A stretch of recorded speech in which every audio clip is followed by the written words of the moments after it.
ಗಣೇಶ್ವರ ದೇಗುಲದ ವಿಶೇಷತೆ ಅಂತ ಹೇಳಿದ್ರೆ ಚಿನ್ನದ ಮುಖವಾಡ.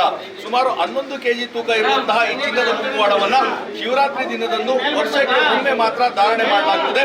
ಜಾಗರಣೆ ಮಾಡುವಂತಹ ಎಲ್ಲ ಭಕ್ತರು ಈ ಒಂದು ಶಿವನ ಚಿನ್ನದ ಮುಖವಾಡದ ದರ್ಶನವನ್ನು ಪಡೆಯಬಹುದಾಗಿದೆ. ಯಾಕಂದ್ರೆ ಜಯಚಾಮರಾಜೇಂದ್ರ ಒಡೆಯರ್ ಅವರು ನಮ್ಮ ಪುತ್ರ ಸಂತಾನ ಆಗಲಿ ಅಂತೇಳಿ ಹರಕೆಯನ್ನು ಹೊತ್ತಿದ್ರು. ಶ್ರೀಕಂಠದತ್ತ ನರಸಿಂಹರಾಜ ಒಡೆಯರ್ ಅವರ ಜನನ ಆಗ್ತದೆ.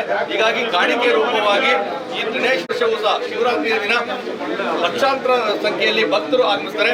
ಬೆಳಗ್ಗೆ 6:30ಯಿಂದ ದರ್ಶನಕ್ಕೆ ಅವಕಾಶವನ್ನು ಮಾಡಿಕೊಳ್ಳಲಾಗುತ್ತದೆ. ಜಾಗರಣೆ ಸಮಿತಿ ಮಧ್ಯರಾತ್ರಿಯಿಂದ ಮರುದಿನ ಬೆಳಗಿನ ಜಾವದವರೆಗೂ ಸಹ ದರ್ಶನಕ್ಕೆ ಅವಕಾಶವನ್ನು ಮಾಡಿಕೊಳ್ಳಲಾಗುತ್ತದೆ. ಇವತ್ತು ಬೆಳಗ್ಗೆ ಶಿವರಾತ್ರಿ ಹಿನ್ನೆಲೆಯಲ್ಲಿ ಶಿವಲಿಂಗಕ್ಕೆ ವಿಶೇಷವಾದಂತಹ ಅಭಿಷೇಕಗಳನ್ನು ಮಾಡಲಾಗಿದೆ.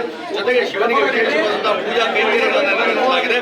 ಬೆಳಗ್ಗೆಯಿಂದ ರಾತ್ರಿವರೆಗೂ ಸಹ ಪ್ರಸಾದ ವಿನಿಯೋಗವನ್ನು ಮಾಡಲಾಗ್ತದೆ. ಹೀಗಾಗಿ ಭಕ್ತರು ಸಾಕಷ್ಟು ಬೆಳಗ್ಗೆಯಿಂದ ಸರತಿ ಸಾಲಿನಲ್ಲಿ ನಿಂತು ದರ್ಶನ ಪಡೆಯುವಂತಹ ಕೆಲಸವನ್ನು ಮಾಡ್ತಾರೆ. ಆವರಣದಲ್ಲಿ ಸಂಪೂರ್ಣವಾಗಿ ಭಕ್ತರು ಜಮಾಯಿಸಿರುವಂತದ್ದು. ಬೆಳಗ್ಗೆ 4 ಗಂಟೆ ಮುಂಚೆ ಈ ಕಡೆನೇ ಬಿಡ್ತಾ ಇದ್ರೆ ಈಗ ಯಾಕೆ ಆ ಕಡೆಯಿಂದ ಬಿಡ್ತಾರೆ? ಎಷ್ಟು ಜನಕ್ಕೆ ತೊಂದರೆ ಆಗುತ್ತೆ? ವಯಸ್ಸಾಗಿರೋರಿಗೆ, ಕಾಲಿಗೆ ನಡಿಯಕ್ಕಾಗದವ್ರಿಗೆ, ಶುಗರ್ ಪೇಷಂಟ್ಸ್ಗಳು ಎಷ್ಟು ಜನ ಇದ್ದಾರೆ. ಬೇರೆಯವ್ರಿಗಾದ್ರೆ ಬೇರೆ ಇದವ್ರಿಗಾದ್ರೆ ಅವ್ರಿಗೆ ಎದುರು ಬಿಡೋ ಜಾಗದಲ್ಲೇ ಪಾರ್ಕಿಂಗೇ ಬಿಡ್ತಾರೆ. ನಮಗೆ ಮಾತ್ರ ಅಷ್ಟು ದೂರದಿಂದ ನಡ್ಕೊಂಬರೋ ಥರ ಮಾಡ್ತಾರೆ. ಎಷ್ಟು ದೂರ, ಅಲ್ಲಿಂದ ಎಷ್ಟು ದೂರ ನಡ್ಕೊಂಬಂದು ಪುನಃ ಈ ಕಡೆಯಿಂದನೇ ಬರಬೇಕು. ಏನು ಪ್ರಯೋಜನ? ಬೇರೆಯವ್ರಿಗಾದ್ರೆ ಬೇರೆ